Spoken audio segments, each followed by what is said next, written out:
नमस्कार। प्रस्तुत है कोविड-19 पर विशेष समाचार कार्यक्रम।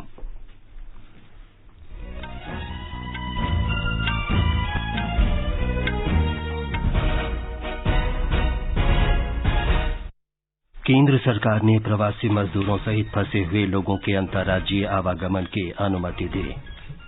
स्वास्थ्य मंत्री डॉक्टर हर्षवर्धन ने कहा, सरकार कोविड-19 जांच की क्षमता बढ़ाकर प्रतिदिन 1 लाख करेगी। कोरोना मरीजों की दुगना होने की दर कम होकर 11 दिन से अधिक हुई। कृषि मंत्री नरेंद्र सिंह तोमर ने कहा, पूर्णबंदी के दौरान किसानों को 17,986 करोड़ रुपए वितरित किए गए। देश में अनाज का उत्पादन आवश्यकता से अधिक। देश भर में स्व सहायता समूहों ने 1 करोड़ से अधिक मास्क तैयार किए। और राष्ट्रपति, उपराष्ट्रपति और प्रधानमंत्री ने अभिनेता इरफान खान के निधन पर शोक व्यक्त किया।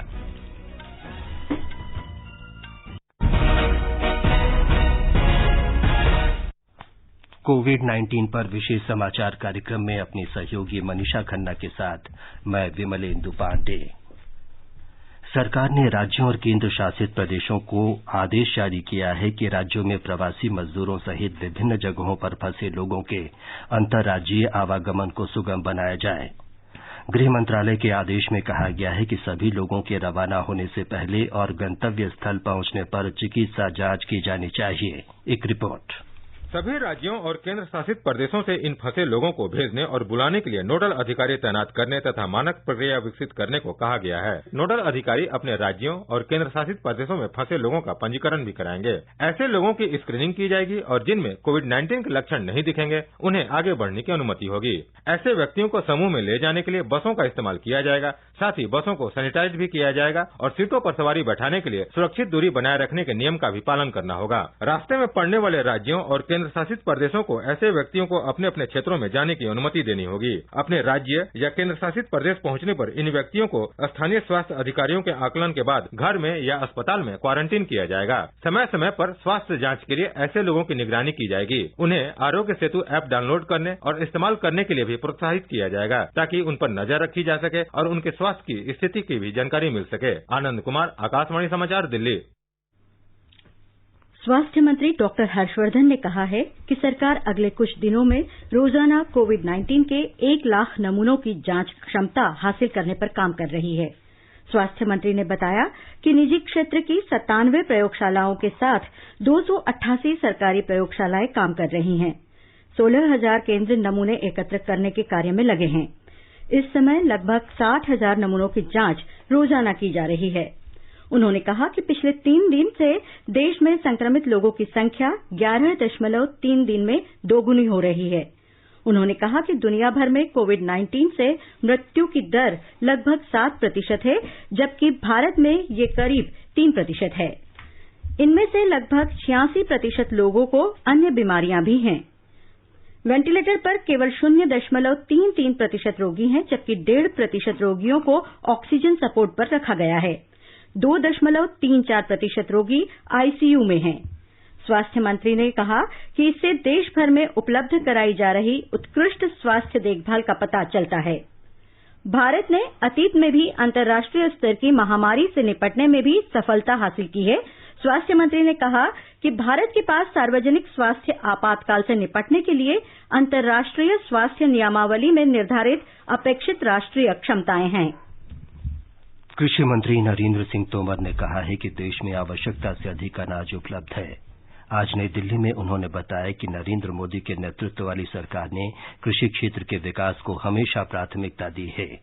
श्री तोमर ने कहा कि प्रधानमंत्री किसान सम्मान निधि की शुरुआत से अब तक पात्र किसानों के बैंक खातों में लगभग 71,000 करोड़ रुपए जमा कराए गए हैं।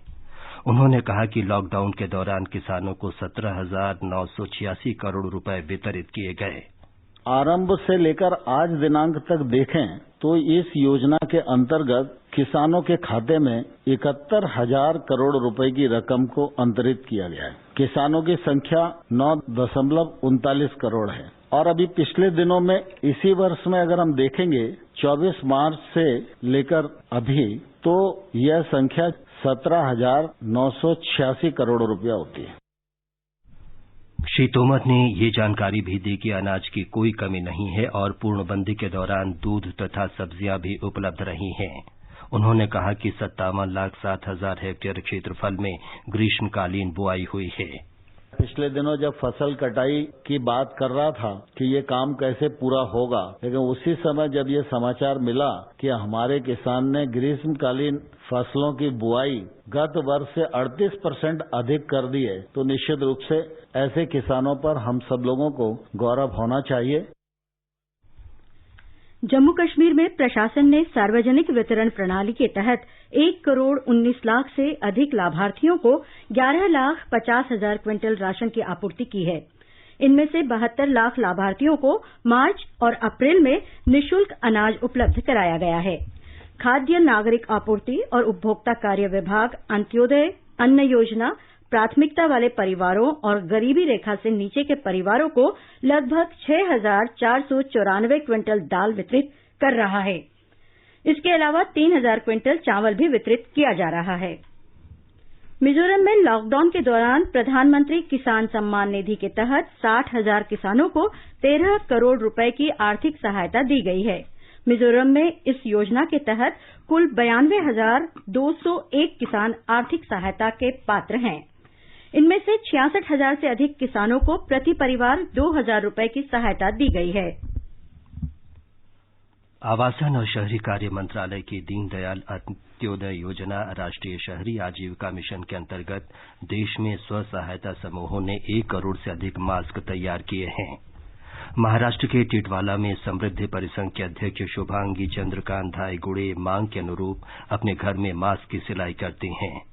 उनके परिसंघ ने अब तक ऐसे 50,000 मास्क तैयार किए हैं और इस काम में उन्हें 45 महिलाओं का सहयोग मिल रहा है।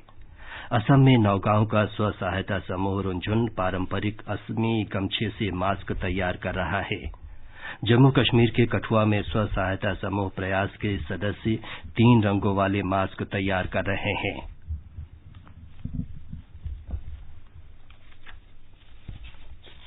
मुख्य आर्थिक सलाहकार डॉक्टर सुब्रमण्यम कृष्णमूर्ति ने कहा है कि पूर्णबंदी में ढील देने से आर्थिक स्थिति की शीघ्र बहाली में मदद मिलेगी।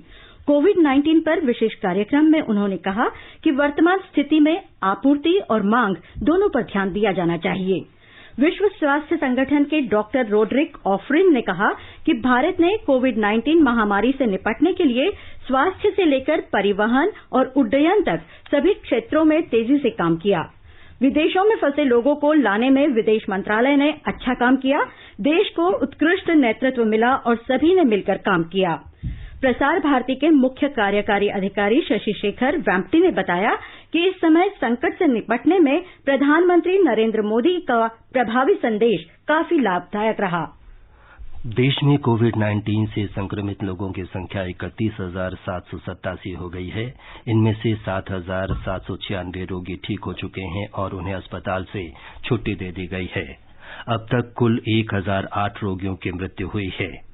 केंद्रीय स्वास्थ्य मंत्री डॉक्टर हर्षवर्धन ने आज वीडियो कॉन्फ्रेंस के जरिए लॉयंस क्लब इंटरनेशनल के सदस्यों के साथ बातचीत की। उन्होंने पीएम केयर्स फंड में 9 करोड़ 10 लाख रुपए का योगदान करने पर लॉयंस क्लब के सदस्यों का आभार व्यक्त किया। क्लब के सदस्यों ने विभिन्न राज्यों के मुख्यमंत्री राहत कोष में 12 करोड़ 50 लाख रुपए दान किए हैं। स्वास्थ्य सचिव प्रीति सूदन ने नई दिल्ली में राज्यों और जिलों के प्रतिनिधियों के साथ वीडियो कॉन्फ्रेंस में चर्चा की। इस दौरान कोविड-19 के प्रबंध सहित विभिन्न पहलुओं और स्वास्थ्य संबंधी बुनियादी ढांचे पर चर्चा हुई।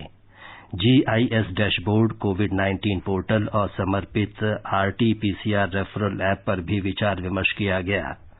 स्वास्थ्य सचिव ने राज्यों से आग्रह किया कि आरोग्य सेतु ऐप को बढ़ावा दिया जाए, जो सरकार के महामारी निवारण प्रयासों में खुद का आकलन करने का महत्वपूर्ण साधन है।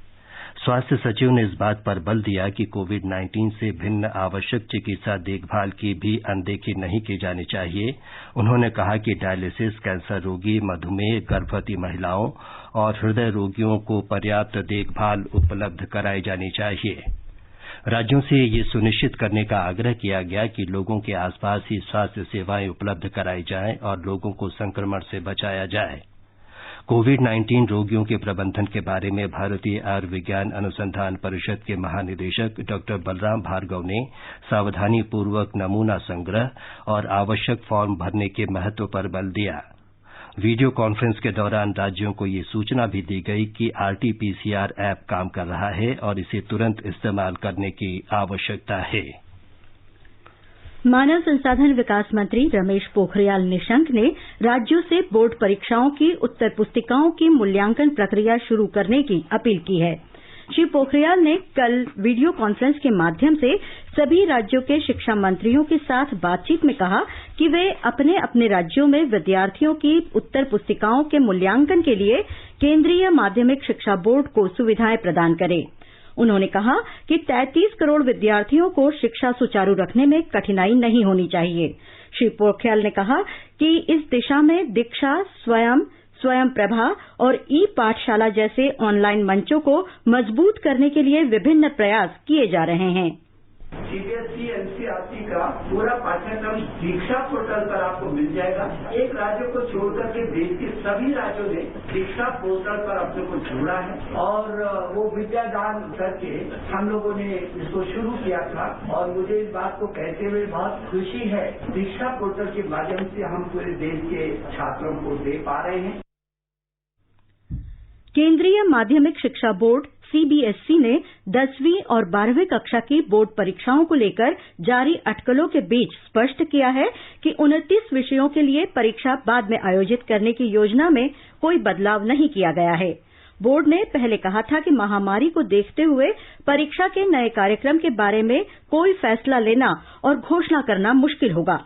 बोर्ड ने यह भी कहा था कि परीक्षा शुरू करने से पहले सभी को 10 दिन पहले सूचना दी जाएगी। ये समाचार हमारी वेबसाइट newsonair.com/hindi और हमारे mobile app news on AIR पर भी उपलब्ध हैं।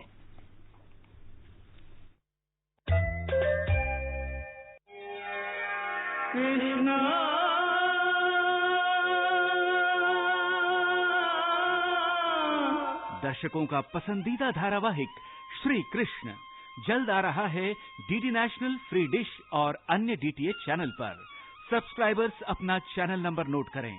Free Dish 001, Tata Sky 114, Airtel 148, Sun Direct 302, Videocon D2H 149, Dish TV 193 और डेन 138। आगामी आकर्षण धारावाहिक श्री कृष्ण।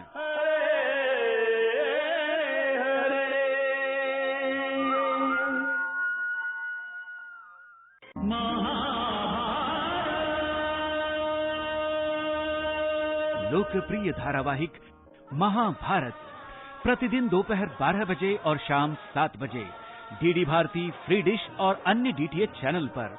सब्सक्राइबर्स अपना चैनल नंबर नोट करें। DD 60, Tata Sky 1194, Airtel 151, Sun Direct 326, Videocon DTH 480, Dish TV 197 और डेन 522। समय याद रखें, दोपहर 12 बजे और शाम 7 बजे। प्रतिदिन देखें लोकप्रिय धारावाहिक महाभारत। अथ श्री महाभारत कथा।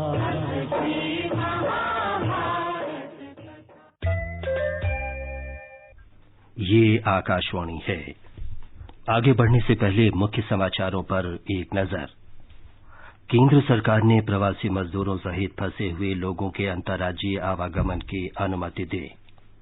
स्वास्थ्य मंत्री डॉक्टर हर्षवर्धन ने कहा, सरकार कोविड-19 जांच की क्षमता बढ़ाकर प्रतिदिन 1 लाख करेगी। कोरोना मरीजों के दुगना होने की दर कम होकर 11 दिन से अधिक हुई।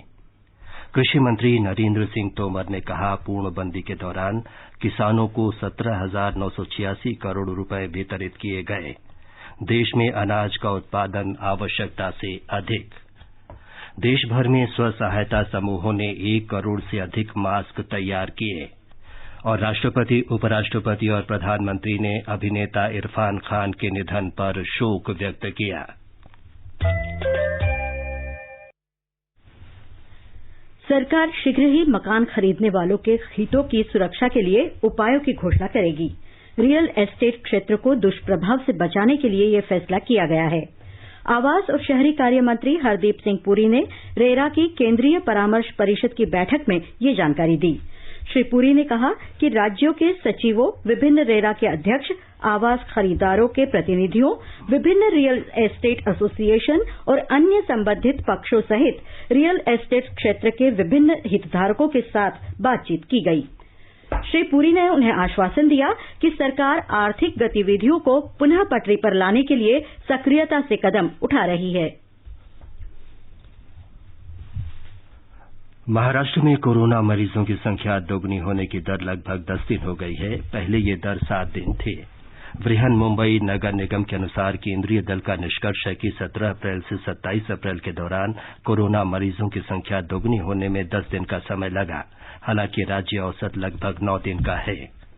कर्नाटका में आज कोरोना के 11 नए मरीजों की पुष्टि हुई। इनमें से सबसे अधिक 8 रोगी कलबुर्गी जिले के हैं।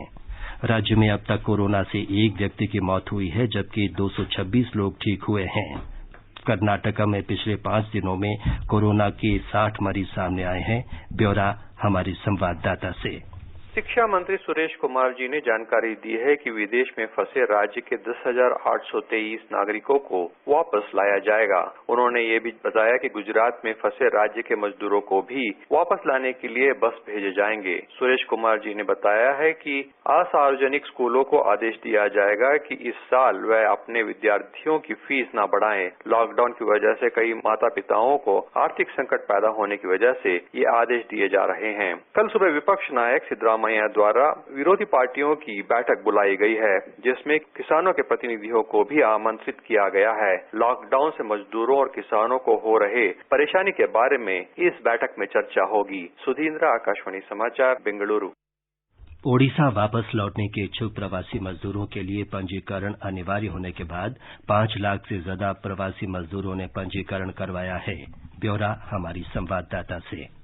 ओडिशा वापस लौटने के इच्छुक प्रवासी मजदूरों के लिए पंजीकरण अनिवार्य होने के बाद 5 लाख से ज्यादा प्रवासी मजदूरों ने पंजीकरण करवाया है। राज्य सरकार ने विभिन्न राज्यों में फंसे मजदूरों को बुलाने की प्रक्रिया भी शुरू कर दी है। ऐसी स्थिति में ओडिशा के मुख्यमंत्री नवीन पटनायक ने लोगों से सहयोग करने की अपील की है। उन्होंने बाहर से आने वाले लोगों का पंजीकरण, उन्हें एकांतवास में रखने आदि पर जोर दिया है। इससे पहले ओडिशा के मुख्यमंत्री ने प्रवासी मजदूरों को ओडिशा वापस बुलाने के लिए IAS अफसरों को लेकर एक टीम का गठन किया है। इन अफसरों को पर्यवेक्षक बनाया गया है। इसके अलावा एकांतवास के लिए अस्थायी मेडिकल कैंप के लिए गाइडलाइन भी जारी की गई है। ओडिशा में अब तक कोरोना के 122 मामले सामने आ चुके हैं। इतिश्री सिंह राठौर, आकाशवाणी समाचार, कटक। पंजाब के मुख्यमंत्री कैप्टन अमरिंदर सिंह ने 3 मई के बाद भी राज्य में कर्फ्यू 2 सप्ताह यानी 17 मई तक के लिए बढ़ाए जाने की घोषणा की है। संक्रमण मुक्त क्षेत्र और गैर रेड जोन वाले इलाकों में कल से सुबह 7 बजे से दिन में 11 बजे तक के लिए लॉकडाउन प्रतिबंधों में सीमित ढील देने के कदम उठाए जाने की घोषणा भी की गई है, लेकिन संक्रमण वाले तथा रेड जोन में पूर्णबंदी जारी रहेगी। बिहार में कोरोना वायरस के मरीजों की संख्या 392 हो गई है। पटना, मुंगेर और नालंदा सहित 6 जिले हॉटस्पॉट घोषित कर दिए गए हैं। ब्यौरा हमारे संवाददाता से। पटना, मुंगेर और नालंदा समेत 6 जिलों के हॉट स्पॉट वाले इलाकों में अब तक 268 पॉजिटिव मामले उजागर हुए हैं। 43 प्रवासी मजदूर भी कोरोना की चपेट में आ चुके हैं। कोरोना वायरस से संक्रमित लोगों की पहचान के लिए घर घर सर्वेक्षण का काम जारी है। 4 करोड़ से अधिक लोगों के स्वास्थ्य की जांच अब तक हो चुकी है। इस दौरान 3000 से अधिक संदिग्ध मरीजों की पहचान की गई है। पूरे राज्य में 62 कंटेनमेंट जोन बनाए गए हैं। इस बीच कोरोना के बारे में सोशल मीडिया पर अफवाह फैलाने वाले 82 लोगों को गिरफ्तार किया गया है। इस सिलसिले में 153 प्राथमिकी दर्ज की गई है। आकाशवाणी समाचार के लिए पटना से कृष्ण कुमार लाल। केंद्र शासित प्रदेश जम्मू कश्मीर में कोविड-19 के ज्यादातर ऐसे रोगी हैं जो आवश्यक क्वारंटीन नियमों का पालन करने के बाद तेजी से ठीक हो रहे हैं। एक रिपोर्ट।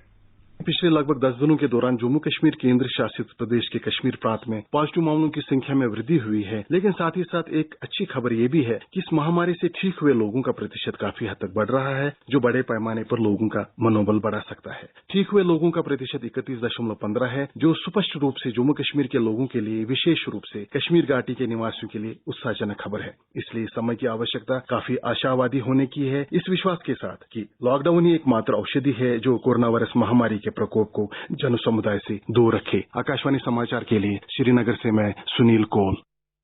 हिमाचल प्रदेश सरकार उद्योगपतियों को हर संभव सहायता उपलब्ध करा रही है।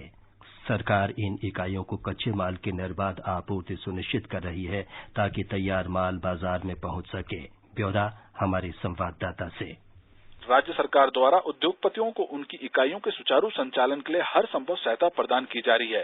विभिन्न उद्योगों और व्यावसायिक इकाइयों जैसे पर्यटन, कृषि और अन्य विद्युत उपभोक्ताओं को विभिन्न प्रकार की छूट दी गई है। वहीं राज्य सरकार को केंद्र सरकार द्वारा 1899 करोड़ रुपए प्रदान किए गए हैं, जिसमें राजस्व घाटा प्रतिपूर्ति, जीएसटी घाटा प्रतिपूर्ति, केंद्रीय करों में हिमाचल का हिस्सा, मनरेगा की राशि, एनएचएम कार्यक्रम, आपदा राहत राशि एवं वाह्य सहायता परियोजनाएं शामिल है। वहीं केंद्र सरकार द्वारा राज्यों की वेज एंड मीन्स भी 60% बढ़ा दी गई है। इससे राज्य को कोविड-19 महामारी से निपटने में बल मिलेगा। संजीव सुंदरियाल, आकाशवाणी समाचार, शिमला। केरल में कोविड-19 के कारण उत्पन्न आर्थिक संकट से उबरने के लिए पूरे राज्य में 1,80,000 हेक्टेयर बंजर भूमि पर व्यापक कृषि परियोजना शुरू की जाएगी। इसका उद्देश्य अनाज, रोजगार और आय सृजन में राज्य को आत्मनिर्भर बनाना है। केंद्र सरकार के दिशा निर्देशों के बाद अंडमान निकोबार द्वीप समूह में उत्तरी और मध्य अंडमान जिले में हार्डवेयर की दुकानें खुल गई हैं और मनरेगा के तहत कार्यों की अनुमति दे दी गई है। केंद्र शासित प्रदेश के प्रशासन ने लोगों के घरों तक भोजन पहुंचाने के लिए स्थानीय रेस्तरां के साथ सहयोग किया है। मध्य प्रदेश सरकार ने कोरोना वायरस संक्रमण के दौरान कल्याणकारी योजनाओं का लाभ लोगों तक पहुंचाना सुनिश्चित करने के लिए वार्ड और पंचायत स्तर पर दीनदयाल समितियां गठित करने का फैसला किया है। एक रिपोर्ट।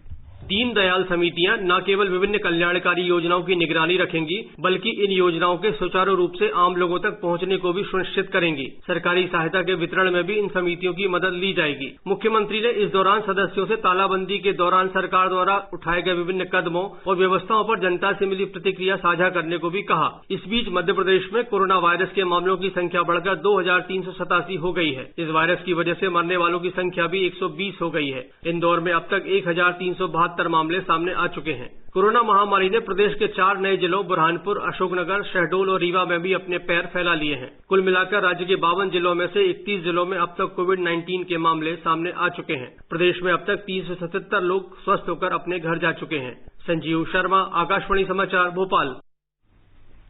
बिहार में सीतामढ़ी के जितेंद्र कुमार झा ने बताया कि उन्हें विभिन्न योजनाओं के तहत सरकारी मदद मिली है।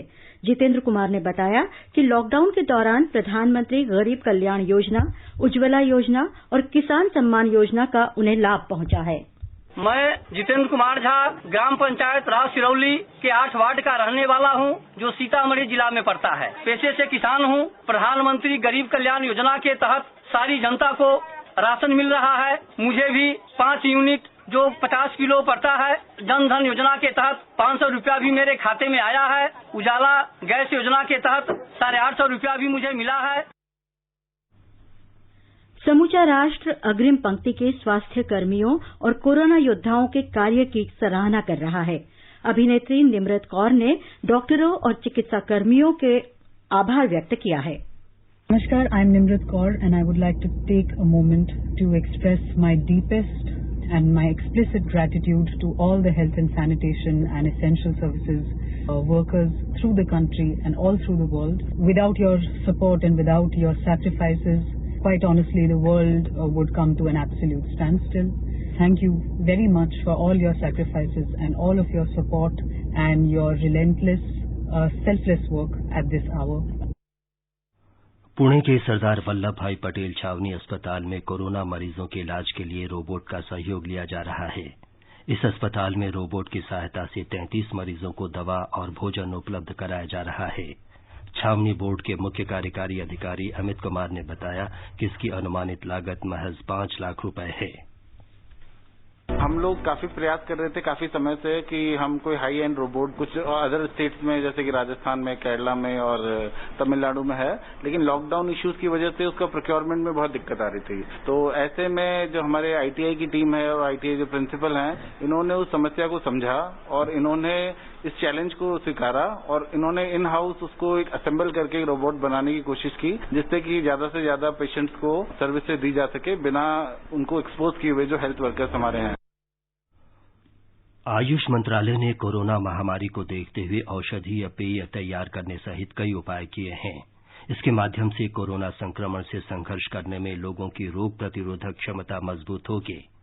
झारखंड में सारंडा के मंडल वन अधिकारी रजनीश कुमार ने बताया कि ऐसे पेय पदार्थों से किसी भी व्यक्ति की रोग प्रतिरोधक क्षमता बढ़ाई जा सकती है।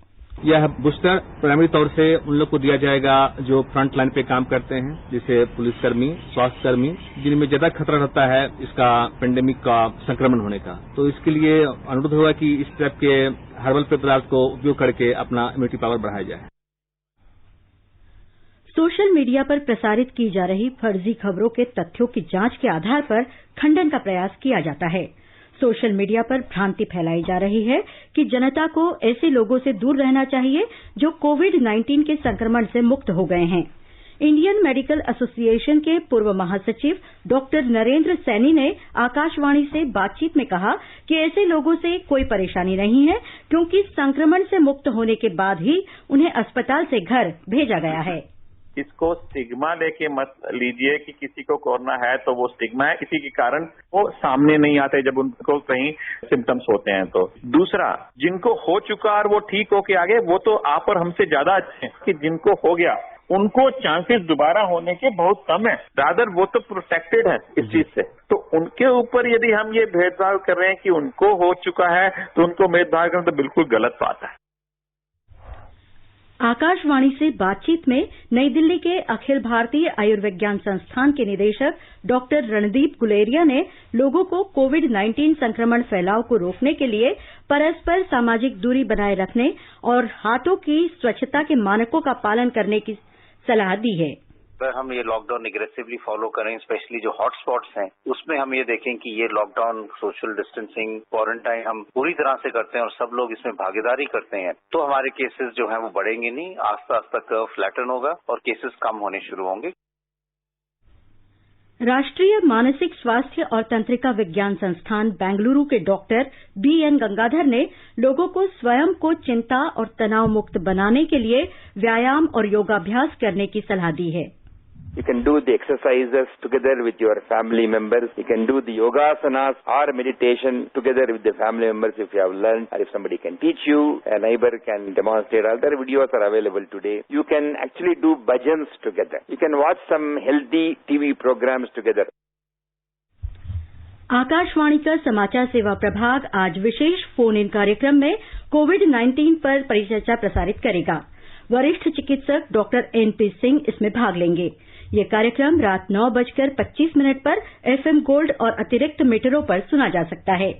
श्रोता 1800-115767 और 011-2331-4444 पर कॉल करके विशेषज्ञों से सवाल पूछ सकते हैं।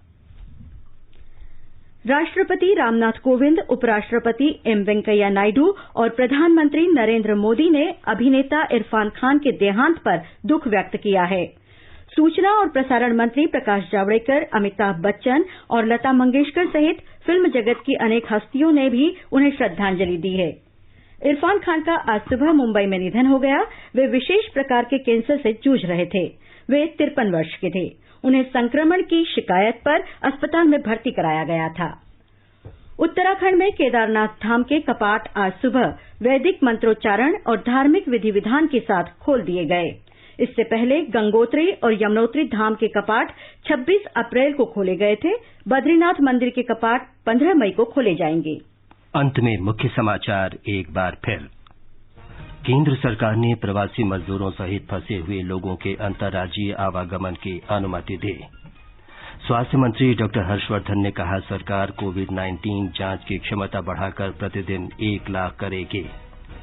कोरोना मरीजों की दोगुना होने की दर कम होकर 11 दिन से अधिक हुई। कृषि मंत्री नरेंद्र सिंह तोमर ने कहा, पूर्णबंदी के दौरान किसानों को 17,986 करोड़ रुपए वितरित किए गए। देश में अनाज का उत्पादन आवश्यकता से अधिक। देश भर में स्व सहायता समूहों ने 1 करोड़ से अधिक मास्क तैयार किए। और राष्ट्रपति, उपराष्ट्रपति और प्रधानमंत्री ने अभिनेता इरफान खान के निधन पर शोक व्यक्त किया। इसके साथ ही कोविड-19 पर विशेष समाचार कार्यक्रम का ये अंक समाप्त हुआ। नमस्कार।